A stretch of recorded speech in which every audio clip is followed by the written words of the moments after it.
Pag bigla kang nilapitan ng pusa, ang ibig sabihin ay punong-puno ka ng negatibong enerhiya.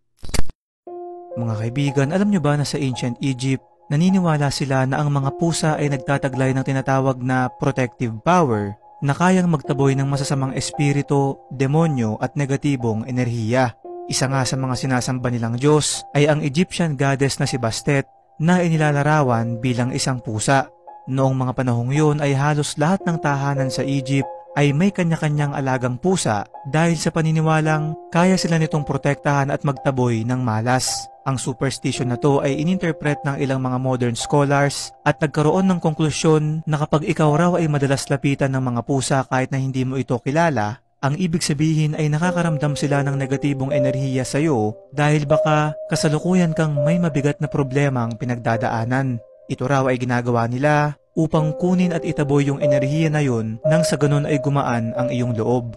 Kaya naman kung mapapansin nyo, karamihan sa mga nag-aalaga ng pusa ay makikitang masiyahin at may magaan na pakiramdam. Ikaw kaibigan, lapitin ka rin ba ng pusa?